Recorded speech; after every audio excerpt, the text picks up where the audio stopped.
assure derrière nous chez Alpine que tout sera réparé, même si vous voyez que les mécaniciens, et celui-là il vient de faire tomber mes fiches, vous avez l'image, c'est incroyable, allez je les ramasse, tout sera réparé puisque ils avaient même toutes les pièces en remplacement, hein. Il n'y a pas un problème de nouveauté, de pièces qui manqueraient pour Pierre Gasly, lui qui est sur une série de 3 séances de qualification sans atteindre la Q3. Il était un petit peu contrarié quand même hier soir à notre micro.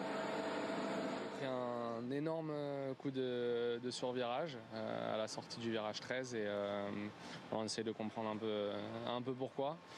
Mais ouais, je la perds, j'essaie de la contrôler, elle revient pas et au moment où elle revient c'est déjà trop tard et malheureusement c'est un endroit de la piste où il y a un mur qui revient un petit peu et j'ai pas le temps de revenir en piste. Pierre Gasly, donc 18e chrono de cette deuxième séance d'essai libre, avec une séance marquée, Julien et Adrien, par 4 voitures différentes occupant les 4 premières places et donc une hiérarchie peut-être pas encore très claire. Que faut-il retenir de cette deuxième séance d'essai hier ? Alors, ce qu'il faut retenir, c'est écrit sur mes... Oh mince. Ce qu'il faut retenir, c'est que il y avait beaucoup de stratégies différentes hier, mon cher Adrien, en déploiement énergétique. On savait que cette première journée allait être grandement consacrée à savoir où utiliser sa batterie, où recharger.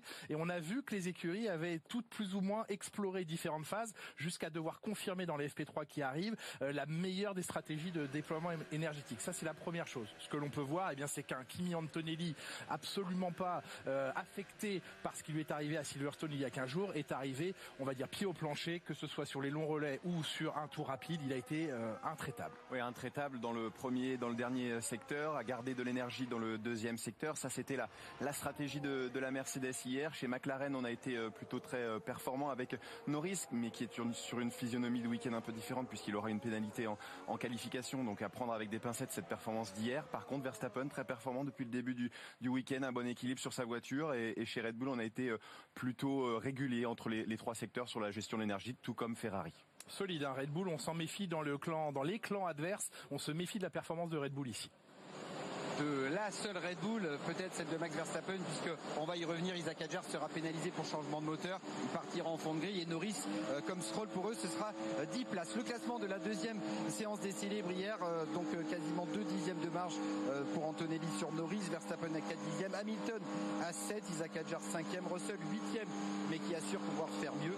Et c'est sur la deuxième page qu'on retrouve Leclerc parce qu'il a eu son meilleur tour annulé pour dépassement des limites de piste, Ocon 14e et Pierre Gasly 18e. Et justement, on s'est déplacé devant le garage de la Haas de Esteban Ocon qui est un petit peu mieux dans ses sensations avec ce nouvel aileron avant, notamment avec ses pans verticaux noirs que vous voyez ici. 14e de la deuxième séance. Mais c'est quand même une saison difficile. Comment on gère quand on est pilote, Dorian, de ne pas avoir le matériel que l'on attend? Effectivement, c'est frustrant quand on cherche la performance et qu'on veut montrer que on peut être présent, effectivement, pour améliorer, pour amener l'équipe vers l'avant. Et quand ça met un peu plus de temps, on tourne en rond, on tourne en boucle, et puis on se dit quand est-ce qu'on va trouver de la performance. Et au final, je pense qu'il est très important de rester concentré et garder cette bonne communication avec l'équipe et travailler sur le simulateur et avec tous les gens autour pour justement garder une bonne énergie et ne rien lâcher. C'est quand même un peu mieux pour le Français depuis Silverstone le dimanche où il avait trouvé quelque chose. Il était donc globalement satisfait parce qu'il pense pouvoir se qualifier au moins dans la Q2 tout à l'heure. Un rythme de course, on n'en a pas fait parce qu'il y a eu le drapeau rouge avec Pierre à la fin, donc je pense qu'il va falloir qu'on en fasse un petit peu demain matin. Je pense qu'on a amélioré pas mal la voiture entre la FP1 et la FP2 et on manque de vitesse en ligne droite là. Pour l'instant, c'est sur quoi on va se focaliser pour demain, le secteur 2. Il n'est pas trop mal, il faut qu'on essaie de se focaliser là-dessus, gagner un petit peu là-bas et optimiser encore les petits détails qui manquent. Je pense que on n'est pas si loin de la vérité, donc un petit détail ici et là et j'espère qu'on aura une bonne qualif demain. Et on avance dans cette voie des stands en direction de l'écurie Racing Bull. C'est l'écurie en forme du moment. C'est la seule équipe à avoir marqué des points avec ses 2 voitures lors des 4 derniers Grands Prix. Et elle est revenue à seulement une longueur d'Alpine pour la 5e place du championnat constructeur. Des évolutions apportées ici, mais une seule évolution disponible et aller sur la voiture de Lindblad. Montrez-nous une différence flagrante entre la voiture de Lawson et celle de Lindblad, Dorian. Alors il y a ce trou d'air au-dessus de la tête du pilote qui est très différent, un peu plus ouvert, un peu moins arrondi sur la voiture de Lindblad, et ce capot moteur justement qui est un peu plus affiné, un peu plus fin, et c'est les différences qu'il y a notamment comparé si on compare la voiture de Lindblad comparée à Lawson. Ça marche parce qu'on l'a vu en FP2 hier, Lindblad est juste devant Lawson, donc c'est bien d'apporter ces améliorations là et de voir que ça fonctionne en piste. Et comment l'écurie a décidé de donner à Lindblad toutes les évolutions et pas à Lawson? Et bien le patron Alan Perman s'est expliqué hier en conférence de presse. So what I did is I sat down with both drivers in I think it was in Austria on Saturday evening. We'd had a very good qualifying. I thought, okay, while everyone's in a good mood, I'll give some bad news. We got a good update coming, but we can only do one car for Spa, and the next car will be done for the race after in Budapest. So I first suggested we could the very simple option that makes it fair is we upgrade no cars for Spa and then both of them for Budapest, and of course they looked at me like I was crazy, and I wouldn't have ever done that. So we didn't really seriously consider that.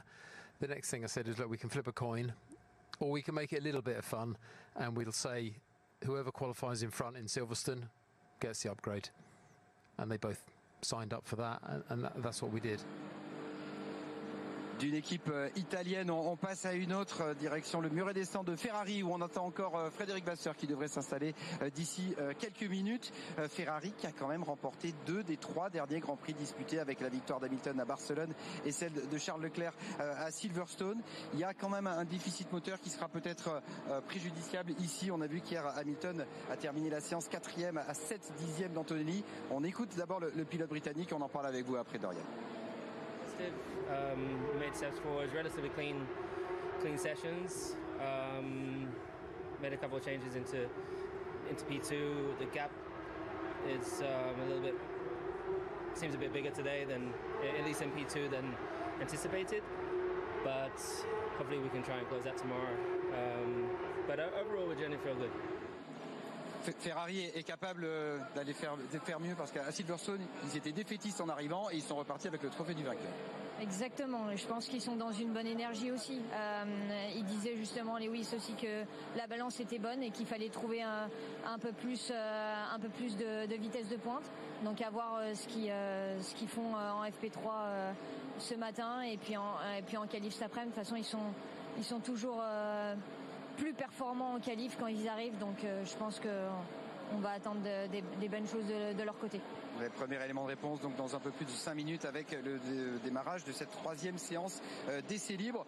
Julien et Adrien, on revient vers vous pour évoquer Isaac Hadjar et cette pénalité donc. Alors déjà, pourquoi une pénalité et pourquoi ici, Julien? Alors pourquoi cette pénalité? Parce que depuis le début de la saison, il faut bien reconnaître qu'Isaac Hadjar a enchaîné pas mal de problèmes techniques liés à son unité de puissance. Max Verstappen en a connu un petit peu moins de ce genre de soucis, et qu'il a été jugé nécessaire.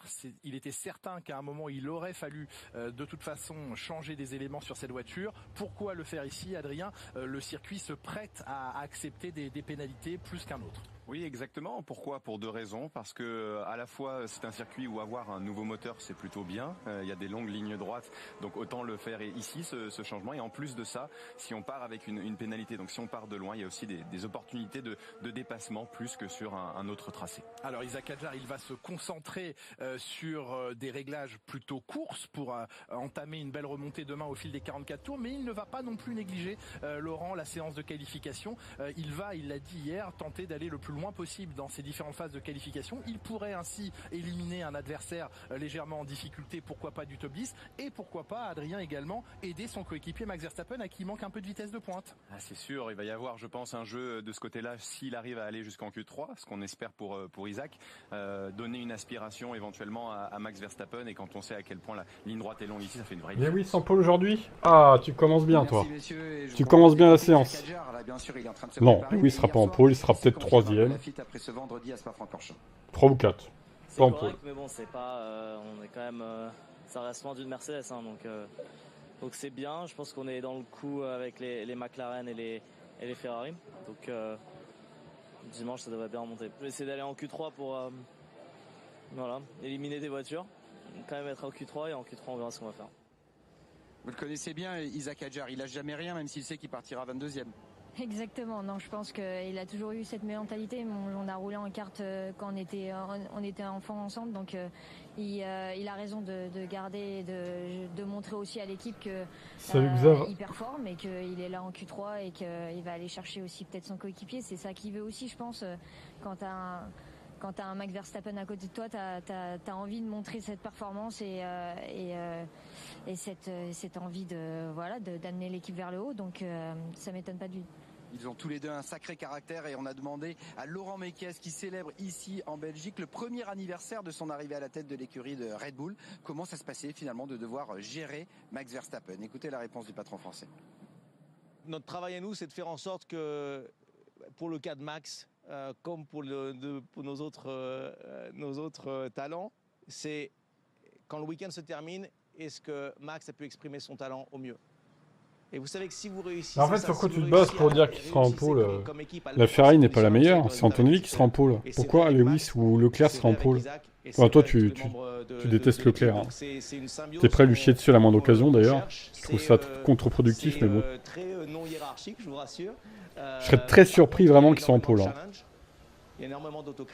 On va voir la séance 3 déjà. S'il se rapproche ou pas, mais pour moi, c'est personne d'autre qu'Antonelli qui fait la pole. Vraiment. Verstappen, il peut jouer quelque chose aussi, je pense, au qualif. Bah non, je pense pas. Et Leclerc, tu le mets combien? 10e? Salut à toi, Nos. 25 points d'avance sur Russell, à cause de 2 grands prix quand même, ça marquait de points. 33 sur Hamilton. Est-ce que ça commence à être un petit peu dangereux pour les flèches d'argent? Je pense, parce que Ferrari arrive aussi avec un peu plus de performance aussi, donc ils ont toujours cet avantage moteur, hein, Mercedes, hein. Quoi qu'il arrive, hein. Même s'il y a l'écart qui se resserre. Ils sont un peu plus dominants, surtout avec leur moteur, donc ils ont juste à faire, je pense, leur boulot et se concentrer sur comment ils vont stratégiquement performer en qualif, et puis surtout pour la course de demain qui est ultra importante pour rester devant et pour garder et cumuler le plus de points pour le championnat. Antonelli n'était que 6e de la première séance d'essais libres hier, meilleur temps de la deuxième. Écoutez le bilan de l'Italien hier soir. We made big changes with the car and it was a lot better. So that's a good direction. Of course, there's still a lot of work to do as a team, and as well with my driving. But yeah, it was a much better session, and now looking forward to tomorrow. Alors début de cette troisième séance d'essai libre dans moins de 30 secondes. Généralement on se bouscule pas au feu vert le samedi matin, donc j'en profite pour ajouter une dernière question dans cet univers Mercedes. Dorian, on vous a vu lors de certains grands prix à côté de Toto Wolff, le casque sur les oreilles par exemple en Chine ou au Canada. Qu'est-ce qui se passe dans ce garage? Qu'est-ce qui se passe spécifiquement dans cette troisième séance d'essai libre? Il se passe beaucoup de choses. Forcément, ils ont un plan défini, bien évidemment. Ils ont testé plein de choses déjà en FP1 et FP2. Et puis, c'est dans la continuité du travail, justement. Tu vois Russell deuxième? Je suis pas sûr non plus, hein, pour le coup. Aller de l'avant sur côté ça m'étonnerait. Leclerc est mis en Q2. Le bâtard. Avec les softs, forcément, mais aussi non mais sérieux, quoi. Sur toutes ces je pense que c'est une procession depuis quelques années, oui, c'est pas faux. Zone de recharge, ils ont plein d'ingénieurs qui travaillent autour et qui apportent des informations aussi durant la séance et qui forcément communiquent avec le pilote et l'ingénieur et toute l'équipe. Donc il y a même des personnes qui travaillent de l'usine et qui apportent encore plus d'informations aussi à l'équipe qui est sur place. Donc c'est un travail constant, beaucoup de communication aussi, beaucoup de réflexion. Et des fois ils amènent des choses complètement nouvelles en plein milieu de la séance parce qu'ils pensent que c'est quelque chose qui va être révélateur pour la performance. Et donc voilà, c'est passionnant quand t'écoutes forcément, mais c'est tout millimétré et ils savent très bien ce qu'ils vont faire. Ouais.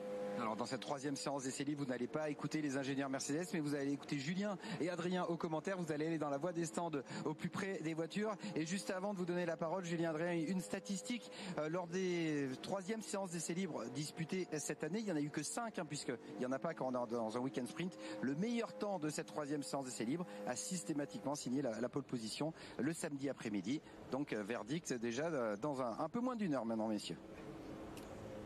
Et voyons ce qu'apporte cette dernière séance d'essai libre. En effet, accrochez-vous bien à vos fiches, cher Laurent, et rendez-vous à la fin de cette séance pour dresser un bilan des essais libres qui, pour l'instant, tente à prouver la domination de Mercedes, particulièrement celle de Kimi Antonelli. Kimi Antonelli hier qui signait le meilleur temps de la deuxième séance d'essai libre. C'était un petit peu plus confus lors de la première séance où tout n'avait pas été mis bout à bout.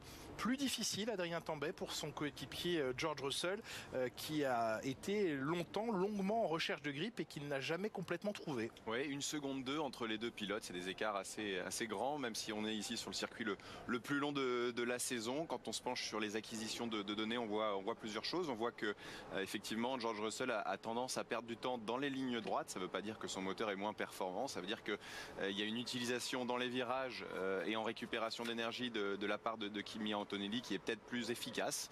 En tout cas, ça se vérifie même jusqu'à la fin du tour où il y a un lâcher de gaz de Russell avant Kimi Antonelli. Vous savez, ce petit trick, cette petite astuce que Mercedes a utilisée pour la première fois à Silverstone depuis le changement de réglementation pour utiliser la puissance maximale jusqu'à la ligne le plus longtemps alors possible. vous me faites les pronos des qualifs alors que c'est les essais 3. Hein. C'est tout à l'heure les qualifs, les gars. Mais bon, après, vous pouvez les faire quand même. Mais... Après, encore une fois, il y a un site pour faire les pronos. Si vous pronostiquez dans le chat, ça sert à rien. Hein. Ça sera pas enregistré. Hein. Expliquant qu'il n'avait pas réussi à aller au bout de son effort sur un seul tour lancé. Salut tout le monde, Alonso P8. Non, Alonso sera pas P8. Là il est P8 parce que personne n'est sorti, mais voilà. Russell, le mental est par terre, se faire chicoter par un petit, ça fait mal. Ah bah oui, ça on est d'accord. Selon moi, la différence moteur sera trop importante sur un tour de 7 km pour que les deux Mercedes soient pas 1 et 2. Donc ce qui peut être un avantage, attention à ce que ça bah après Russell, bon, je sais pas quand même, il est pas fiable. Hein. Il est pas très fiable, Georges, hein, quand même. Hein. Brutalement le pied de l'accélérateur avant le passage de la ligne de chronométrage, ça paraît donc à voir. Antinomique de ce qu'exige la Formule 1, à savoir rester le plus longtemps possible accéléré. Oh là là, deux voitures en piste, mais que se passe-t-il? Ce sont des Cadillacs, comme d'hab. Et de perte de puissance électrique. Oh, il y a Yuki. De lâcher complètement l'accélérateur avant il parle à Max. Magnifique. Le pilote d'avoir à respecter cette courbe de il aimerait bien Yuki faire la course avec les nouvelles voitures là. Bah il n'y a pas le droit. Il n'a pas le droit Yuki de tester ses voitures. Et sur le meilleur tour de George Russell, son coéquipier, on constatait qu'effectivement il avait dû lâcher l'accélérateur 70 mètres avant la ligne et comme vous l'avez rappelé Adrien, perdre 4 dixièmes. Et oui, ça donne une information sur l'état de. Ah non, c'est une race qui est en piste. En tout cas, de Russell, ça m'étonnerait. Je crois que le timing il est lâché d'ailleurs. Allez, on va actualiser, c'est pas grave. Soit avant la chicane de faux départ du live timing. Consommer trop d'énergie, soit il n'en a récupéré pas assez sur la zone de freinage. Malheureusement, dans les acquisitions de données, on n'a pas tout à fait les traces de freinage, donc les quantités de frein et les pressions de frein à disposition pour vous dire s'il y a une technique qui est différente de la part d'Antonelli. Ce qui est sûr, c'est qu'il a freiné plus tard que son coéquipier.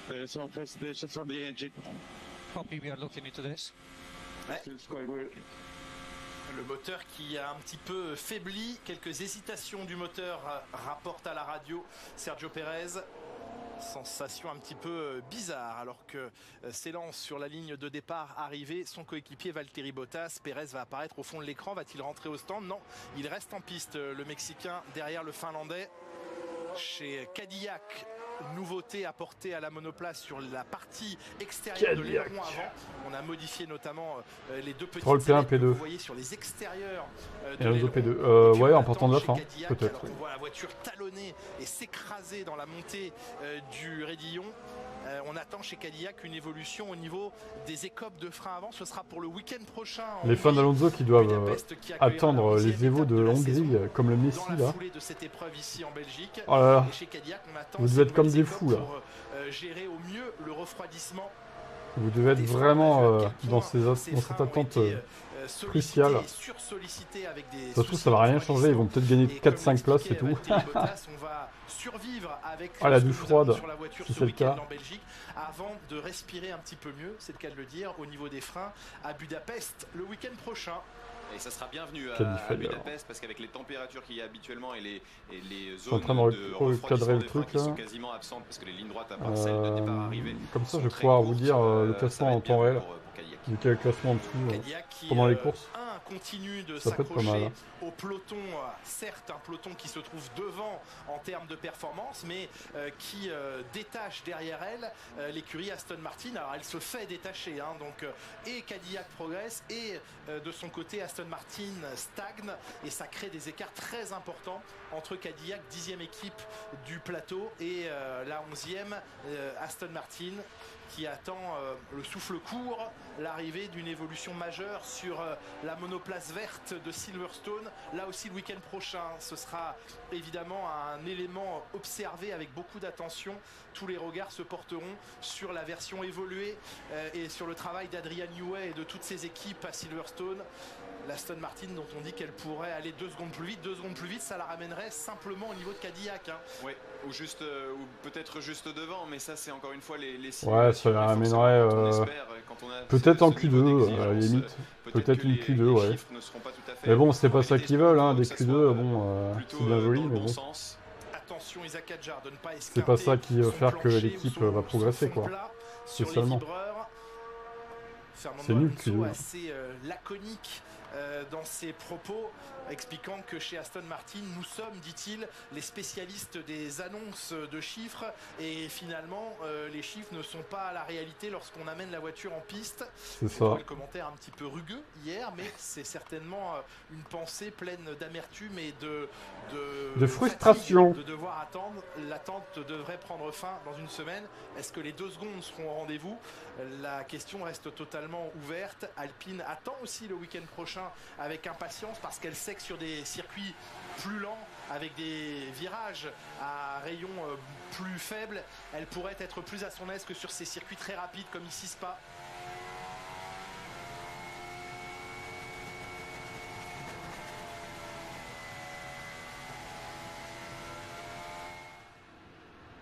Pierre Gasly qui a quitté très tardivement le circuit hier soir. Il a quitté le paddock de Spa-Francorchamps vers 23h. Il y a un peu plus d'action que d'habitude au début des EL3. Il y a quand même presque la moitié des voitures sur la piste en 10 minutes. Je tiens à le signaler, quand même. Sont venus conduire à cet accident. Alonso, le sage, ouais. Le syndrome du crash ça doit être aérien. Ça. Où rarement un seul élément est il est très sage, Fernando. Entre le réservoir très sage. Le petit décrochage, peut-être un moteur qui a laissé de la puissance électrique dispensée là où il aurait aimé que ça coupe, et ça a conduit à cette petite sortie. À la base, c'est pas une grosse sortie, Adrien, mais la situation du virage et les caractéristiques de ce virage ont conduit à un crash finalement ici même, là où Pierre se trouve à la sortie des Fagnes. Ça a été une belle correction de la part de Pierre Gasly, mais qui est arrivé un peu trop tard, donc il a manqué de place sur la piste, sortie large, et malheureusement il est arrivé à un endroit où la barrière de sécurité revient vers l'intérieur de la piste pour laisser une sortie de secours au commissaire, et ça n'est pas forcément anticipé, et puis assez haute vitesse ça arrive très vite, et c'est l'arrière de la voiture qui est venu taper dans le rail. En tout cas, comme vous l'avez dit, c'était une sortie plutôt multifactorielle, et c'est vrai que ce déploiement d'énergie peut-être arrivé à cet endroit-là avec ce niveau d'accélérateur n'a pas aidé au survirage et à la perte de son train arrière. Mais on l'a vu depuis le début du week-end quand même en délicatesse avec l'application des gaz. Arvid Lindblad qui passe la ligne maintenant avec le meilleur temps provisoire gomme tendre, une 48.2 et la version la plus évoluée. Les deux monoplaces chez Racing Bulls, que ce soit celle de Lawson qui prend le meilleur temps ou celle d'Arvid Lindblad, sont évoluées. La dernière pièce que n'a pas encore sur sa voiture Liam Lawson, c'est cette prise d'air. Et Georges toujours dans ses garages. Du système de ventilation. Ouais, il va peut-être pas se cracher Max cette fois, justement, il a pas l'aileron Macarena. Bon, s'il se crache, il a aucune excuse, oui. Là, franchement... En plus, il a déclaré que l'équilibre de la voiture était plutôt bon hier. Donc ça a l'air d'aller, quoi. Exactement, Lewis vient juste de partir il y a quelques minutes et il y a encore Charles dans le box. On sait que Lewis a communiqué qu'il voudrait un peu plus d'appui aéro, surtout sur le secteur central, après la balance d'hier. C'est-à-dire un peu plus de stabilité dans le secteur 2 avec tout le secteur sinueux. C'est des choses qu'on teste. Généralement en FP3, c'est la dernière séance pour tester ce genre de choses. Donc on va prendre un peu plus de temps forcément, mais on va faire certainement des longues des runs un peu plus longs. Mais c'est des choses qu'on teste parce qu'on peut pas tester ça en qualification. On veut récolter le maximum de data justement. Et bon, France-Angleterre ce soir, de petite finale, 23h. Vous pensez qu'ils vont gagner les Français ou pas? Ou est-ce qu'ils vont être totalement démotivés? Est-ce qu'au final ils vont se dire flemme, hein. On joue mal, hein.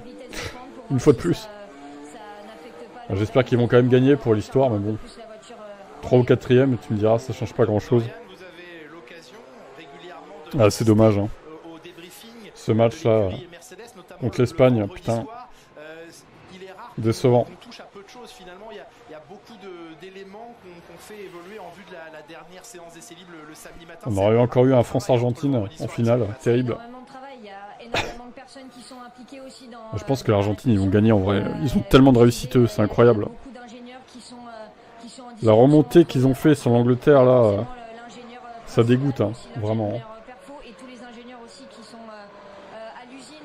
On verra bien. Mais qui analyse tous les données et il y a des réflexions forcément sur l'aéro, sur les setups, sur les pneus, comment ils fonctionnent aussi, pour les rentrer un peu plus vite ou un peu en retrait, mais sur le long terme durer un peu plus, pour trouver la balance la plus homogène forcément dans le run, que ce soit dans un run perfo ou dans un run un long run comme la course. Donc c'est beaucoup de réflexion et beaucoup de gens qui sont appliqués aussi. Donc c'est énormément de travail. Ils sont aussi c'est aussi le même cas pour les pilotes notamment, qui passent énormément de temps avec leur équipe et leurs ingénieurs.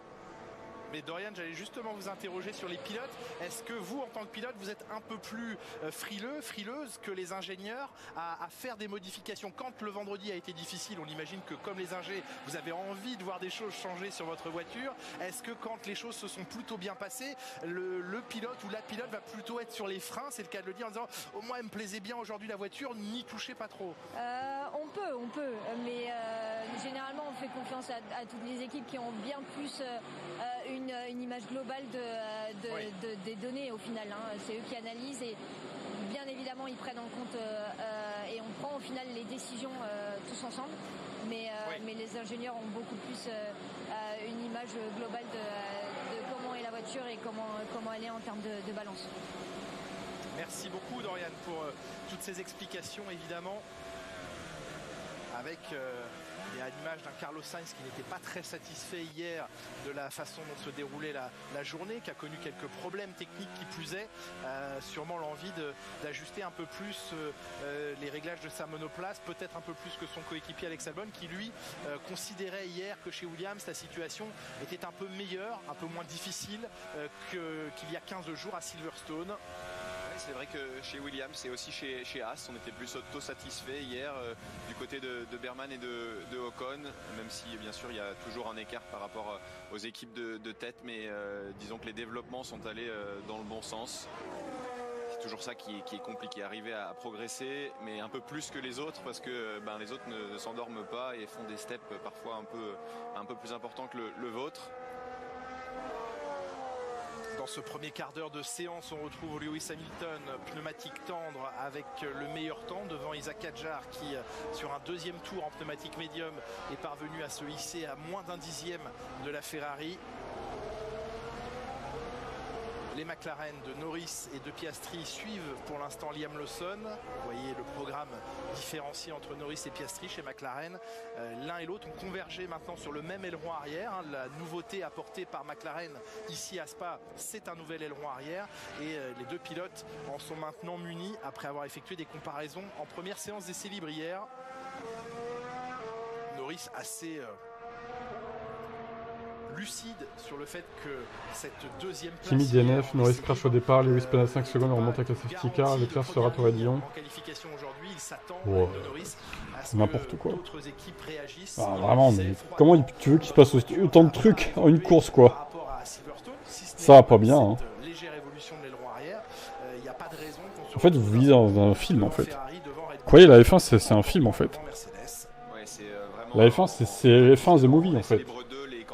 Non, mais arrêtez. Entre les uns et les autres n'est pas rare de voir même sur la pluie il se passe pas autant de trucs. Les McLaren en bonne forme. Après, ce qu'on peut le souligner, c'est les températures qui étaient quand même un peu plus faibles que sur les derniers Grands Prix, donc peut-être une fenêtre d'utilisation un peu plus simple pour la McLaren. Piastri 25 millièmes de Hamilton sur son dernier tour en pneu tendre.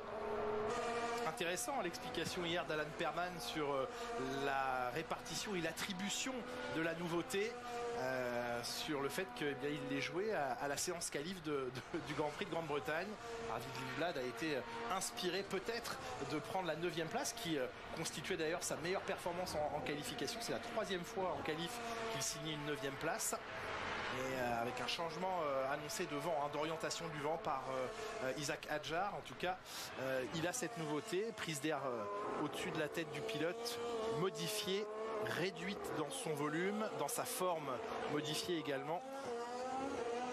Je trouve que c'est intéressant.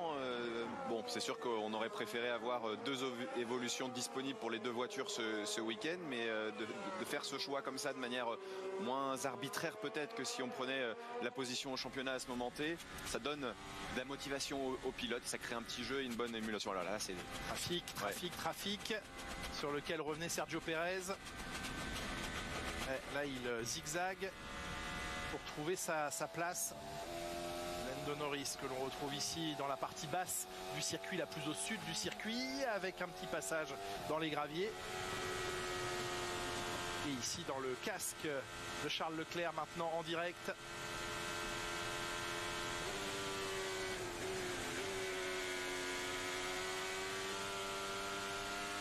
Je vais pas vous mentir, là, le rétrogradage avant le pied sur le frein, c'est pas très académique. C'est pas très F1. Non, c'est pas très F1.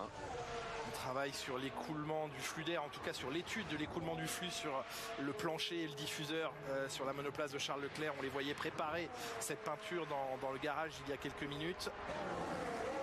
Pour l'instant, Lewis Hamilton détient les deux premiers secteurs avec... Alors non, encore une fois, il n'a pas comparé Kimi à la Joconde. Il a dit que, en gros, c'est comme s'il fallait peindre la Joconde alors qu'elle était à côté de nous, quoi. Donc en gros, il sait pas trop comment faire. Tout simplement. Après, il va peut-être trouver, hein. Je sais pas. À force de réfléchir avec ses ingénieurs, il va forcément trouver, au bout d'un moment, comment approcher la technique de Antonelli.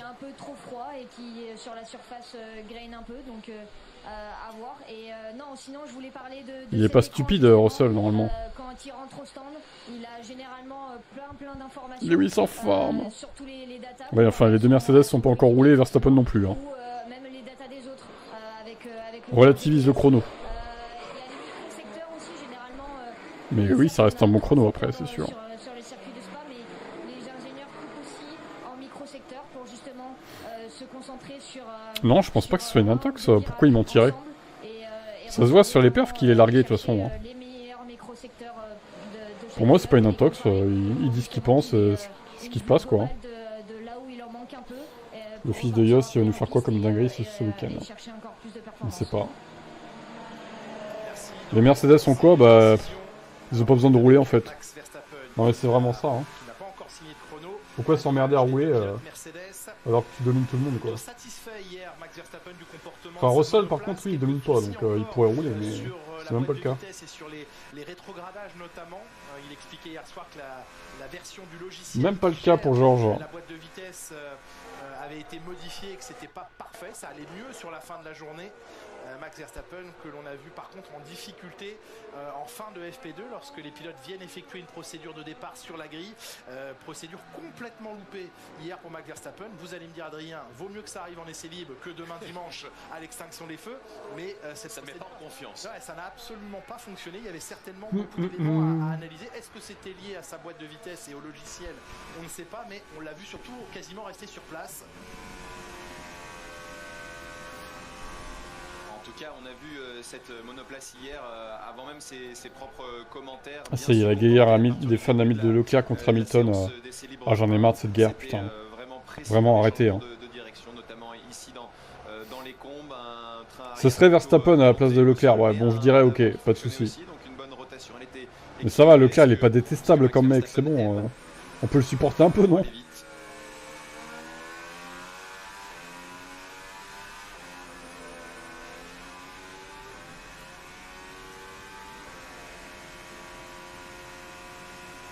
Il a vraiment faim. Ouais, Oscar, je sais pas, déjà il m'a déçu l'année dernière, c'est vrai. Cette saison, il a l'air un peu en dessous de Norris. Je sais pas trop ce qu'il va devenir. S'il aura une longue carrière en F1 ou pas, Piastri, pour être honnête. Pourtant, c'est que son début de carrière, il devrait... Là, il se comporte comme un mec qui a déjà 10-15 ans de carrière, enfin, c'est bizarre, quoi. On verra, hein, peut-être qu'il rebondira dans les années suivantes, mais je sais pas. Il est très nonchalant, un peu comme Stroll, quoi. Je trouve. Même s'il reste meilleur que Stroll, évidemment. Il n'y a pas photo, mais... Le plus difficile de la saison avec Bakou qui arrivera un peu plus tard dans ce championnat, mais on va se retrouver ici sur des circuits particulièrement difficiles. Il a raison, Tonelli. Sun, c'est un idiot. Je confirme. Je plus sois. Sun, il laisse jamais passer les pilotes. Il gêne tout le monde à chaque fois. Donc c'est mérité. Les Mercedes n'auront pas bénéficié ou n'auront pas totalement mérité. Bénéficier. Il faut dire qu'ils sont assez calés et que le programme ne nécessite pas. Et après, Sainz, il va nous dire j'ai rien fait, c'est pas moi. Bah si, en fait, tu gênes tout le temps tout le monde. Ça fait des années que ça dure. Hein. Quand il était chez Ferrari, pareil, il faisait ça aussi. En fait. Chez Ferrari, l'aileron arrière Macarena qui fonctionne sans donner de difficulté. On rappelle que ce week-end, Red Bull revient à... Il est arrêté dans la voie des stands, Isaac Hadjar, juste avant la... Alors Isaac, on est bloqué à la voie des stands. Il est passé la ligne blanche. Fou là. Et qu'hormis des commissaires, personne ne puisse venir le chercher à cet endroit. Ouais, la ligne blanche est juste derrière lui. Là, il faudrait que des commissaires viennent l'aider. Après, oui, il faut y croire parce qu'il est en début de carrière, mais... Si c'est encore comme ça dans 2-3 ans... Après, il est peut-être plus très à l'aise chez McLaren hein, aussi. Hein.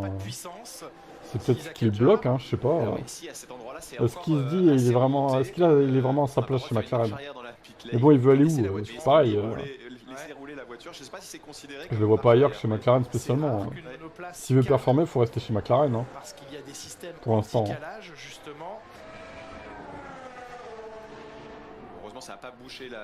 C'est pas nonchalant de 2 volts, c'est complètement perdu. Ouais, je suis pas sûr qu'il soit tant perdu que ça, honnêtement. Il est souvent dans les temps d'Alonso quand même. Hein. C'est pas comme s'il était à 7 dixièmes ou 1 seconde de temps d'Alonso. Il l'a même battu des fois. Sinon il est à 2-3 dixièmes, pas plus. Je le sens pas perdu spécialement, mais après il en a marre de se traîner une voiture de merde aussi, on peut comprendre. Mais il a qu'à partir si ça le fait chier quoi.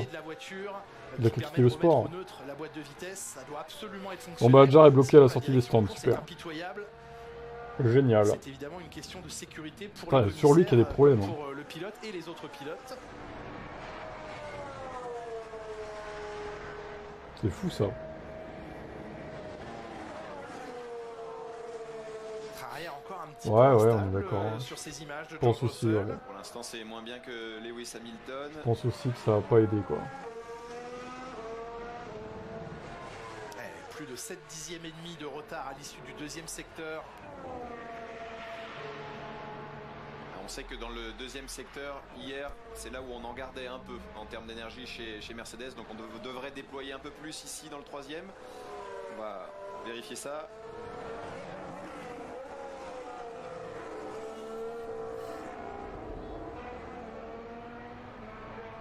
Petit peu de glisse à la réaccélération du dernier virage. Ce sera un troisième temps sur cette première tentative. Il avait effectivement conservé de l'énergie supplémentaire, George Russell, pour finalement. Après, c'est à lui de s'imposer aussi, de mettre un peu l'équipe dans sa poche, entre guillemets, quoi.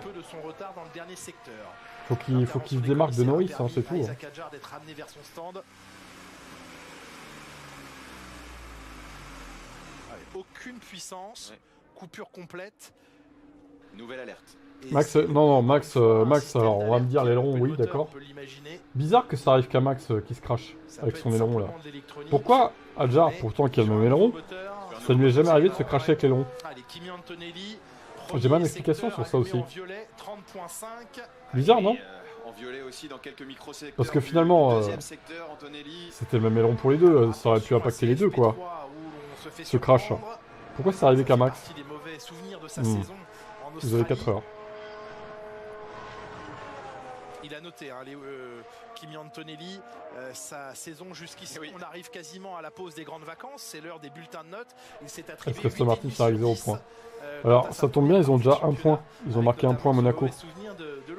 Souviens-toi. Il a enchaîné 5 victoires, ce qui n'était pas désagréable. Ce qui n'est pas désagréable pour lui, c'est de se ils ont un point, Aston. près de 4 dixièmes à l'issue du deuxième secteur. Si leurs Evo marchent, peut-être qu'ils vont en marquer quelques-uns, mais... incroyable, surtout les faits de course de ce championnat, une mémoire très performante, Antonelli. Ah oui, il est connu pour... Ouais, donc en gros, on est d'accord que c'est un peu de sa faute s'il s'est craché aussi. Là, c'est une claque. Et meilleur temps avec 8 dixièmes. Ah, bah ça alors. Ah, Lewis à 8 dixièmes. Le Péniel, il est où là? Alors Péniel, allô? Ah, on t'entend moins bizarrement là. Ah oui, hein. Mais c'est parce que Lewis, il en a sous le pied qui bat. Ouais, d'accord. Les 3 secteurs. Ouais, 3 secteurs, c'est le même temps qu'hier, je crois. Tu es fou. Un poil moins rapide peut-être. 45,9, un tout petit peu moins rapide de quelques 4 Vous vous rendez compte, 8 dixièmes. 8 fucking dixièmes, c'est colossal. Comment voulez-vous qu'Hamilton fasse la pole, ou même Leclerc, ou même Verstappen?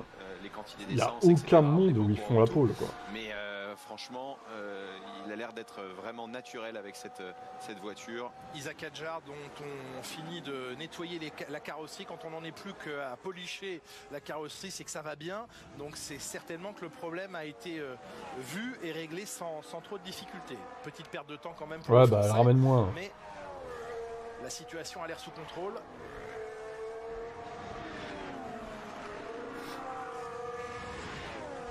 Non, ils vont pas l'annuler, c'est bon. Red Bull a retiré, donc c'est pas pour rien. Ils vont retravailler dessus et ils en sortiront une meilleure version, je pense.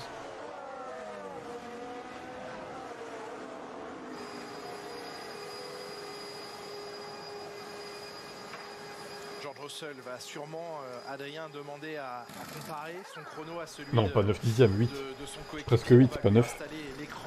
799, c'est pas 899 du coup. Et là, c'est compliqué quand vous avez un écart aussi. Et Russell, encore une seconde 3. Il y a forcément pas qu'un seul endroit où vous perdez du temps et donc d'arriver à trouver les priorités. À voiture égale, c'est juste inadmissible en vrai. J'espère vraiment que lui, il gère avec de l'essence en plus, hein, parce que sinon, c'est la honte totale, quoi. De se prendre une seconde 3. Hamilton n'est pas devant finalement sur le tour. Ouais, c'est que sur les lignes droites, hein. Vous l'avez vu. Je pense qu'au qualif, il sera plus près, il sera genre à 4-5 dixièmes, mais...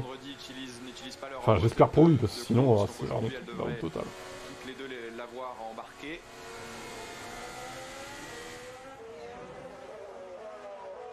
Et l'écart hier entre Lewis Hamilton et Charles Leclerc était aussi important, mais il y avait des différences de déploiement. Donc, moi je comprends pas comment ça se fait que Antonelli arrive à piloter cette voiture d'une manière à lui foutre une branlée comme ça à Russell.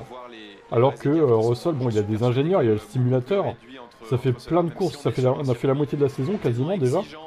Il y a eu plein de courses qui ont été faites, et il ne comprend toujours pas comment la voiture se pilote. Franchement, c'est bizarre quand même. Soit il est stupide, soit, je sais pas, il y a un truc en plus qu'on nous dit pas, quoi. C'est dingue. 8 dixièmes de retard pour Lewis Hamilton dans le premier secteur. Quel enfer. Charles Leclerc victorieux il y a 15 jours à Silverstone. En rythme de course hier, en simulation. Le moteur quasiment vide. Un petit peu derrière, tu parles de l'essence plutôt, je pense. Était un petit peu devant Red Bull, pardon, en qualification, en rythme qualification. Ferrari était très légèrement derrière Red Bull. Je ne parle pas de Mercedes qui était aux oui, bien sûr, le fameux DNF d'Antonelli. Face à ces deux concurrents. La victoire de Lewis, du coup, j'imagine. Suite au DNF d'Antonelli, évidemment. Lewis qui gagne que par l'abandon des autres, en fait. Sauf Barcelone, bon, j'avoue, il est allé la chercher, mais... Bien l'écoute d'ailleurs, Lewis. Les autres sont très forts, Red Bull est très solide, Mercedes a énormément de rythme. On l'a vu dans les séances. McLaren a l'air bien aussi. Je ne sais vraiment pas. Comme j'ai dit, la voiture perdait du rythme dans le deuxième secteur pour je ne sais quelle raison. Il faut qu'on analyse ce qui s'est passé et voir comment on peut améliorer ça pour samedi. Mais j'adore piloter ici. C'est un peu différent des années précédentes parce que le moteur coupe à certains endroits, mais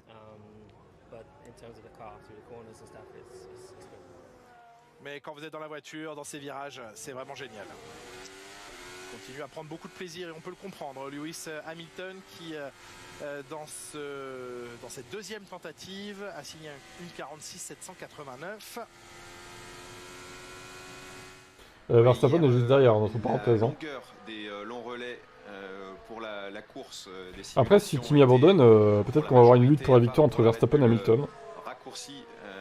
La lutte de course Ferrari est au-dessus. Mais non, mais tais-toi, tais-toi. Mais t'es insupportable en fait.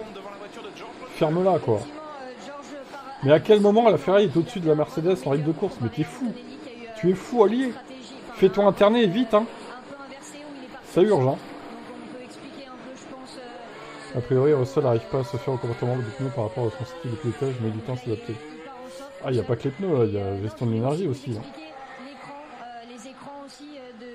Ah, c'est un tout, je pense. C'est dingue qu'il n'y arrive pas, quoi. Sur les écrans de Toto, par exemple, ou des autres ingénieurs, on peut aussi voir... Tu mets Hamilton ou Verstappen dans la Mercedes, mon gars, il serait coude à coude avec Antonelli, j'en suis sûr, voire même peut-être devant. Hein. En fait, il gâche un baquet, là, Russell. À ne pas à gérer comme ça. C'est pour ça que généralement ceux qui savent qu'ils passent à la télé, ils évitent de dire les choses et que ça passe plus en interne et que voilà quoi. C'est pour ça, Toto il veut prendre Max. Et oui. Diffusion et communication. Il se dit Max fera du meilleur travail. Il y a Toto qui me dit bonjour. En vrai, il n'a pas l'air de vouloir.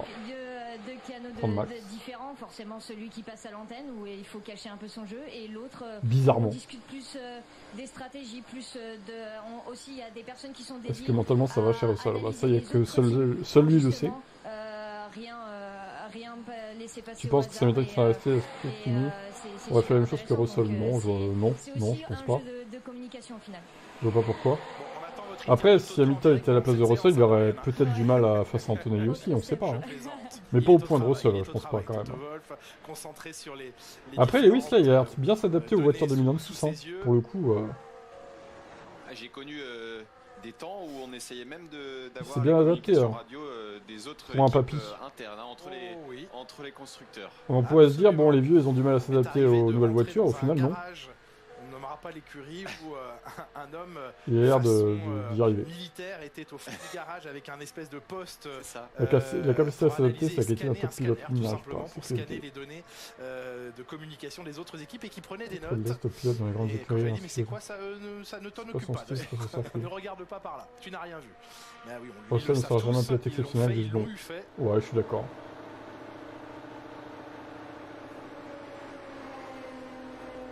Isaac Hadjar qui s'apprête à ressortir de la voie des stands, ce sera avec des pneus neufs tendres. Les lignes de course Ferrari et McLaren sont pas mal. On verra.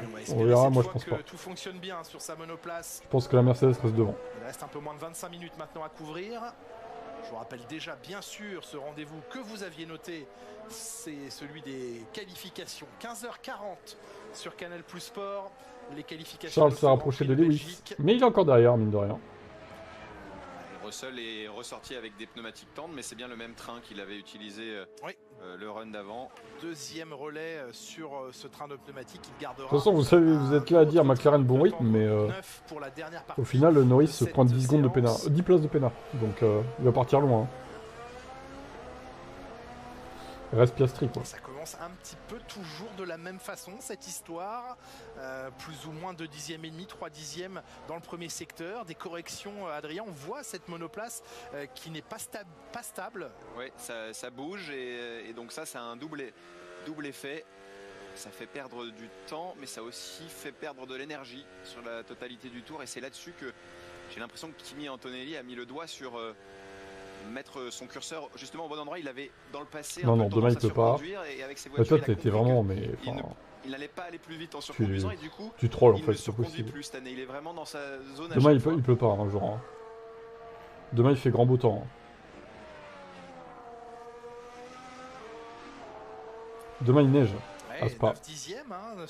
De la neige pour Spa. Même s'il Lewis réussit en pneus avec clous, de il va gagner. l'énergie conservée à rattraper un peu de temps dans le dernier secteur, il aura du mal à combler cet écart. Là c'est par rapport à son coéquipier, donc a priori les stratégies sont similaires, donc je pense pas qu'il réussisse à gagner du temps. Par contre c'est un train qui n'est plus neuf, donc c'est vrai, par rapport à son premier run c'est quand même une amélioration, mais il va falloir trouver un peu plus de temps. Et la ligne franchie avec un peu plus d'une seconde de retard. Il améliore son propre chrono, George Russell, une 47.041.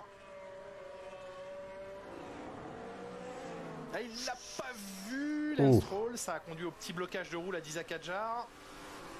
Alors Lance. Ouais, là c'est faire un peu trop confiance à Lance Stroll, là, pour le coup peut-être. Quelle erreur de faire confiance à Lance Stroll. Grosse erreur. Anna Schmitz, que vous apercevez ici, la responsable en chef des stratèges chez Red Bull. Allez, Isaac Hadjar.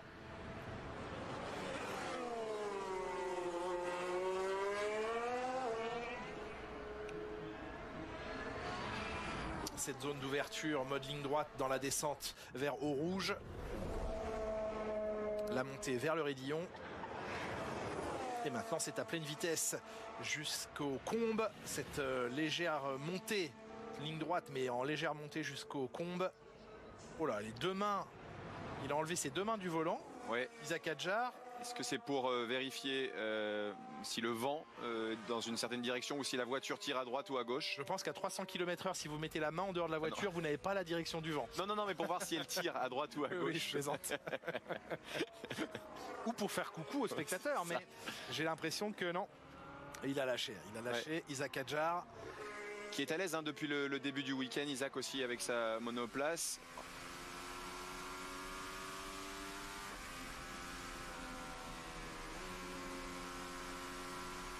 Et je crois que rien n'était prêt sur le début de ce tour. Trop peu de température.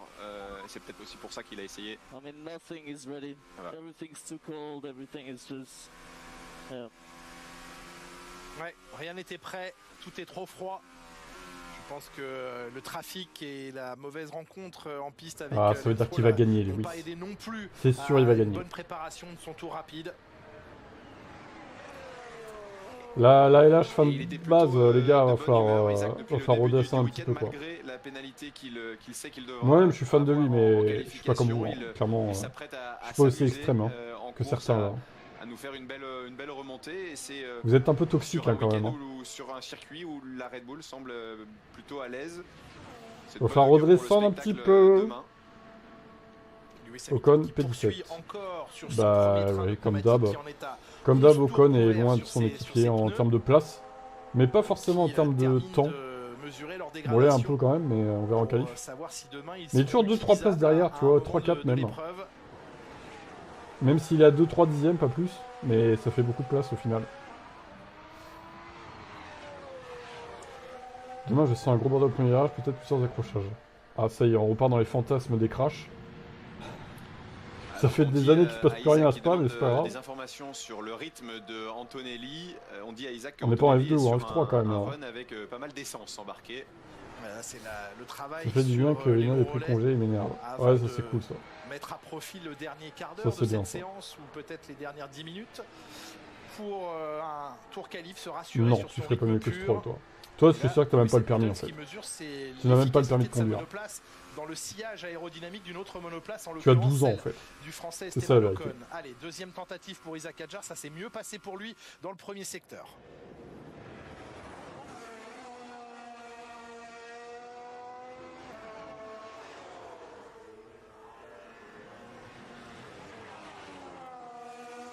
Oula, Colapinto derrière les Cadillacs. Deuxième secteur avec un retard. Il était en médium cependant. Sur le chrono d'Antonelli. 47,4 pour le français. Ça peut jouer pour le top 5.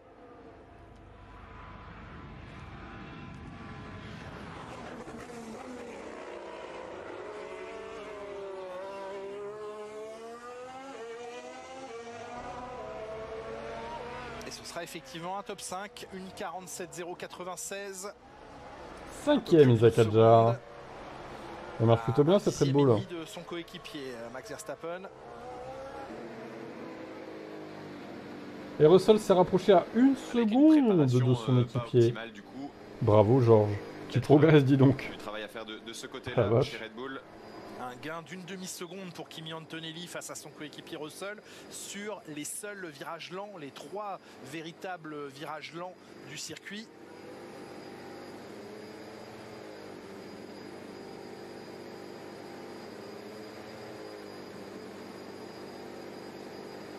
C'est incroyable, incroyable. C'est vrai qu'il a un style de pilotage qui semble vraiment... What happened to the front? Zero front. Zero.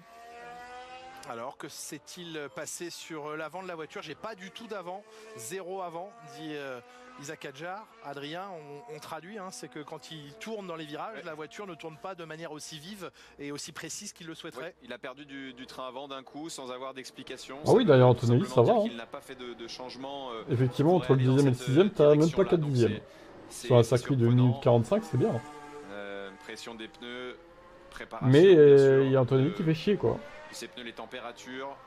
En tout cas, l'équilibre est différent. Il ne s'attendait pas à avoir aussi peu de train avant. Et Red Bull en deuxième, première ligne. Un sous-virage trop important. Je pense qu'on peut y compter, oui. Et ça, malheureusement. Il va falloir compter avec ce cher Max. Le plaisir, évidemment. Vous finissez par être passager pour les bonnes places au podium, quoi. Perdu qui s'accumule tout au long du tracé. Quel plaisir de le revoir monter potentiellement sur un podium, Max. Quelle joie. Légèrement plus couvert sur Spa-Francorchamps, même si le soleil brille encore. Les températures devraient baisser en vue du Grand Prix demain.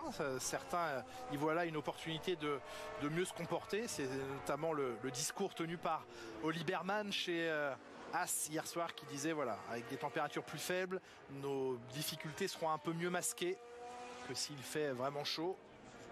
Même s'il se satisfaisait hier chez As de ce nouvel aileron avant, à la forme assez originale pour ce qui est des montants de fixation, pardon.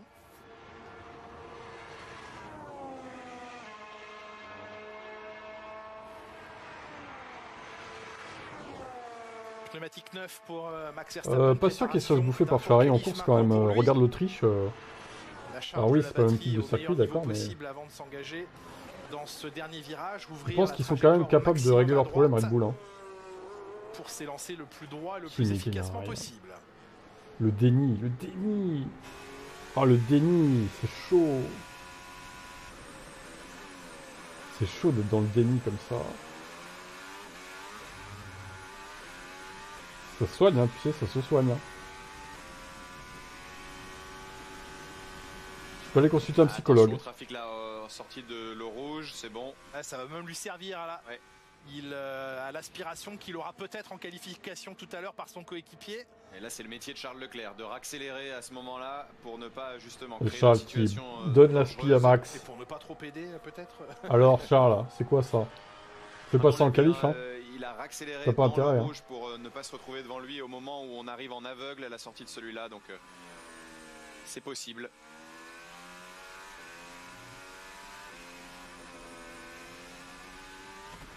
Ah, il est sorti large là, dans le 9.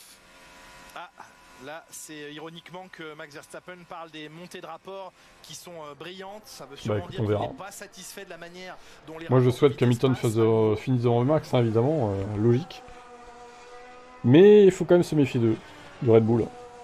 Il met un peu plus d'attaque. Je pense qu'ils vont progresser, ils vont finir par régler leurs problèmes. On a vu faire une légère erreur, sortir très large, en tout cas utiliser toute la piste. Il est quand même dans le match, 3 dixièmes derrière Antonelli. Peut-être aspiration peut-être dans le dernier secteur avec une Haas ou une Cadillac devant. C'est une Cadillac, celle de Bottas. Dernier gros freinage ici.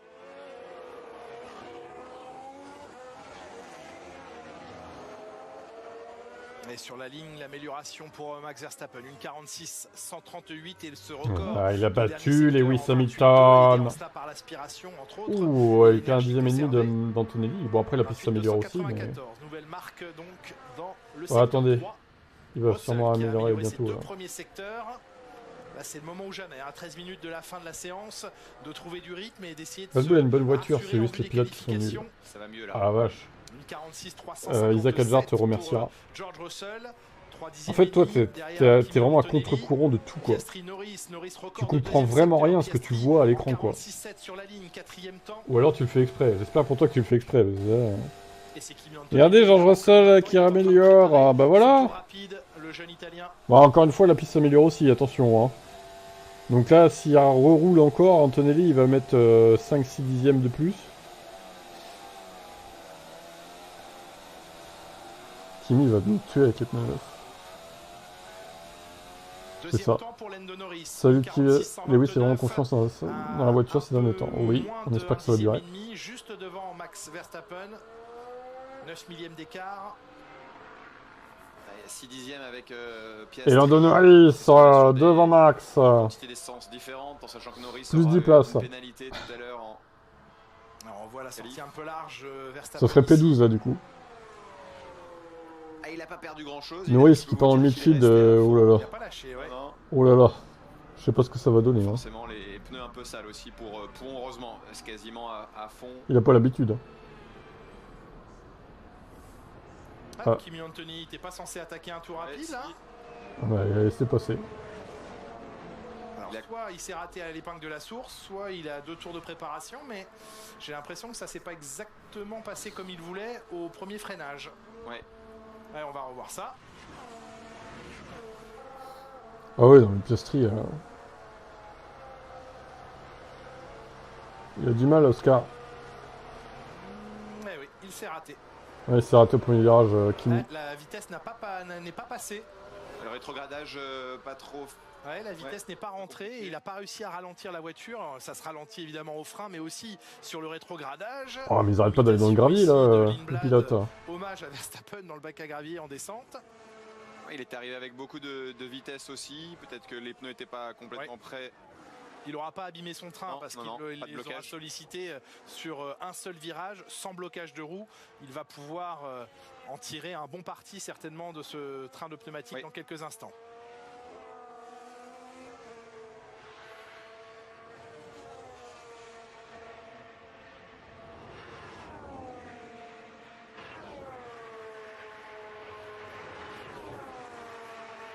Et Nico Hülkenberg a réussi un joli temps là, en 7ème place. 9 dixièmes d'Antonelli. Oui, absolument.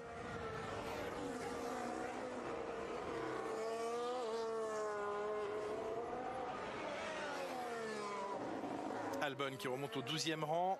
Lindblad qui reste 10e mais qui améliore son chrono.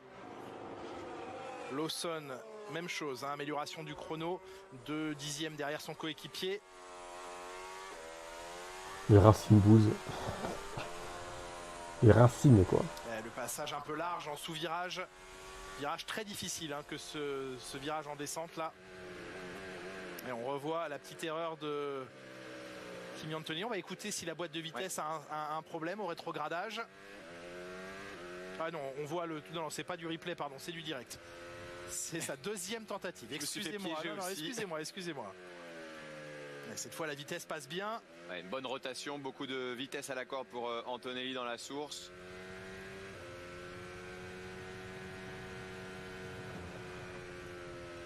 Et vous avez en temps réel, hein, au milieu de l'écran, l'écart sur son propre chrono. C'est un peu ce qu'il a sur son volant aussi. Et là, il est en amélioration, en tout cas à la sortie de l'eau rouge. Un demi-dixième de retard sur sa propre marque dans le premier secteur. Ouf. Voilà, le l'angle de caméra n'était pas parfait, mais je me demande si elle n'était pas un peu instable, sa monoplace dans les combes. Ah, on a vu même dans la source hein, une rotation qui était peut-être un peu supérieure à la moyenne de ce qu'on peut voir depuis le début du week-end. Aucune marge laissée par Kimi Antonelli. C'est moins bien pour l'instant dans ce secteur-là. Ouais. L'engagement de la Mercedes dans Pouhon. Changement de direction très brutal, violent. Avec beaucoup de confiance. Pour l'instant, c'est moins bien que sa première tentative en pneu neuf tout à l'heure dans le secteur 2. Est-ce qu'on a gardé encore plus d'énergie pour le dernier secteur en tout cas? Il concède un dixième supplémentaire à sa propre marque à l'issue du deuxième secteur. Tour où il s'offre un niveau d'engagement pas encore observé ce week-end. C'est le moment d'aller chercher peut-être des informations si ce pilotage plus agressif peut payer ou non. Pour l'instant, dans ce contexte, ça ne fonctionne pas. Alors Kimi, on n'arrive pas à améliorer? Ah bah non, il n'améliore pas. Ce sera moins rapide que sa En difficulté, Antonelli. C'est la fin, ça y est. Lewis va gagner son 8e titre. Obligé. Et là, il est en train de rouler là. Lewis.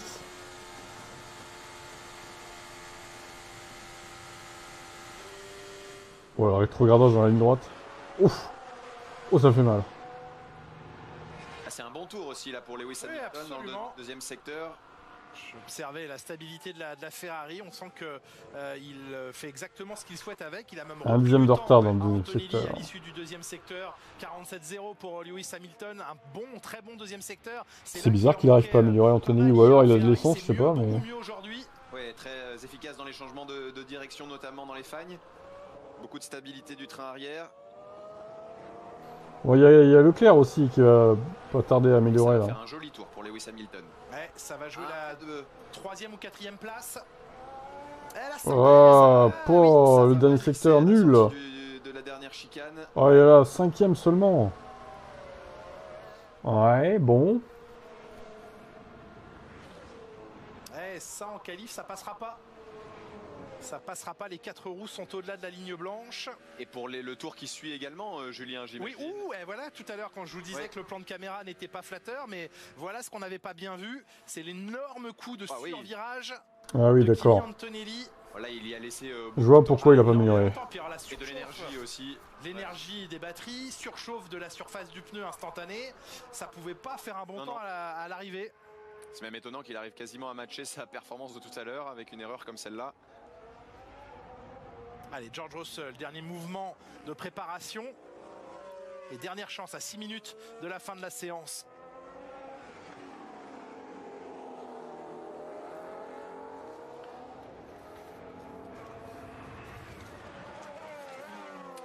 Et oui, Leclerc qui demande de l'aspiration pour se préparer pour la qualification. Il va Charles veut l'aspiration. Ce jeu-là entre coéquipiers. En quel honneur. Donc on veut se préparer même à cet exercice chez Charles. Ah, il a coupé, il a arrêté. Oh bah s'ils coupent tous leurs efforts aussi. Il a coupé son effort. Vous m'interrogiez, Adrien, sur la limite de piste à la sortie du dernier virage. Ce que dit le document de la direction de course, alors que d'abord on va revoir Charles Leclerc. Oh, c'était beaucoup de vitesse d'entrée là dans la source. Beaucoup de vitesse et une surrotation à la corde. Fin de frein, on dit. Ouais.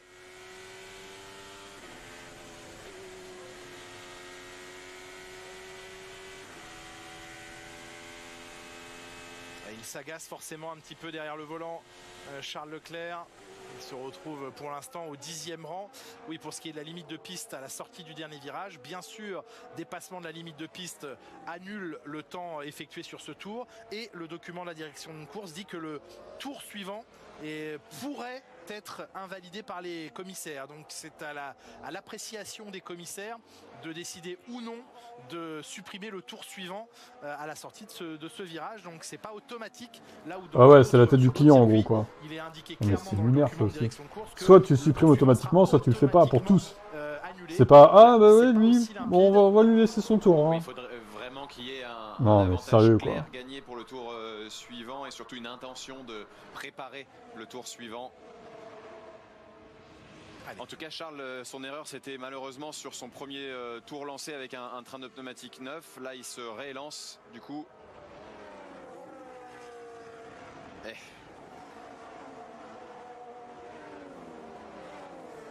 Ah, du trafic. Bah, de toute façon, ce sera pas bon non plus. Eh bah dis donc, ils arrivent pas à faire leur tour. Hein. Ils sont tous gênés là. Hein. Leclerc, pareil, il a pas pu. Quel enfer. De temps significatif avec son deuxième train de pneumatique tendre.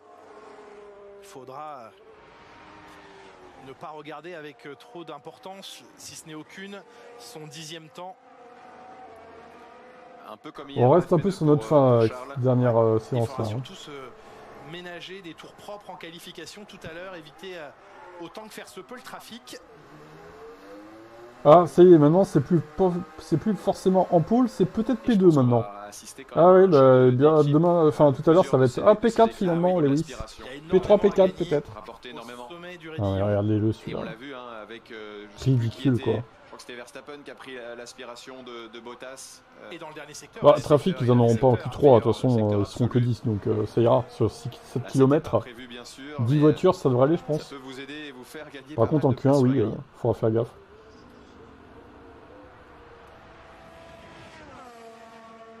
Les pilotes Audi bien placés, 7e et 8e, Hülkenberg, Bortoleto.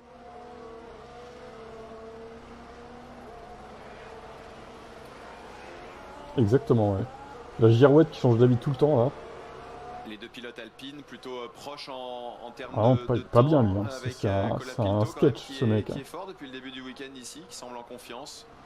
Ah, il y en a sur ce chat des sketchs. Hein. Week-end difficile pour Pierre Gasly. Un peu moins difficile. Il y avait Régis à l'époque.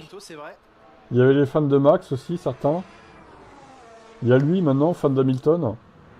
Oh putain, et toute la communauté hein, des différents pilotes. Hein. Il n'y a pas de jaloux comme ça. Hein. Leclerc est un nulard, alors qu'on vient de dire qu'il n'a pas pu faire son temps à cause du trafic. Mais vu qu'il le voit 10e, bah, du coup il considère que c'est un nulard. Oh la gueule. Oh, le cancer quoi, du chat. Ah bah, trop d'engagement et le cancer du chat quoi. La métastase, hein, vraiment.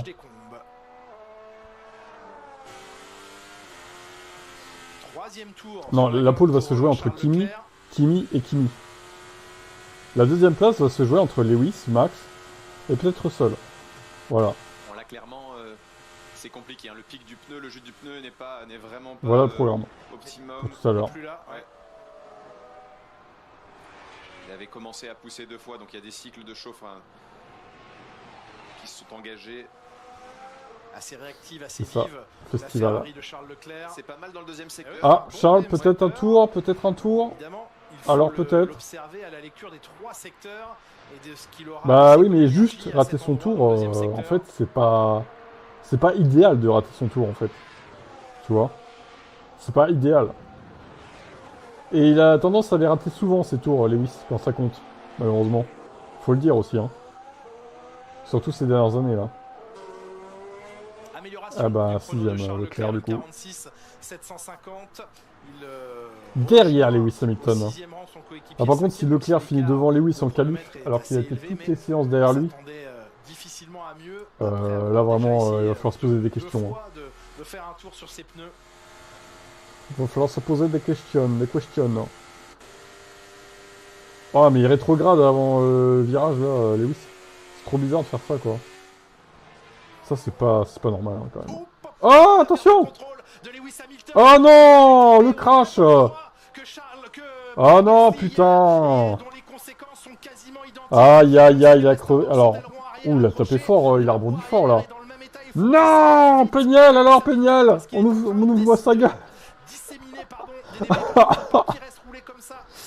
Mais non, mais il a pas fait exprès, il a raté son tour, Lewis. Ah putain, mais non. Ah non, pas ça. Pas après tout ce que tu as fait, Lewis. Non. Pas après tout ce que tu as fait, Lewis.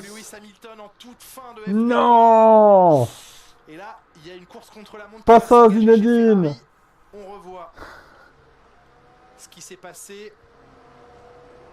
Les fagnes et la sortie de ce virage exactement au même endroit que Pierre Gasly hier, mais lui c'est en sous-virage. Ah mais ce mur est trop proche. C'est Gasly bis en fait. Le mur des pneus il est trop proche, je suis désolé.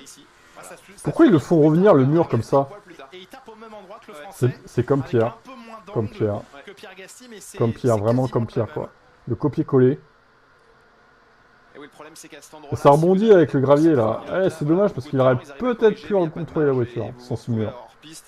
Et sur les graviers, ça vous fait perdre complètement le contrôle. Là. Pas ça, Zinedine. Pire que Pierre Gasly là. Zinedine Hamilton.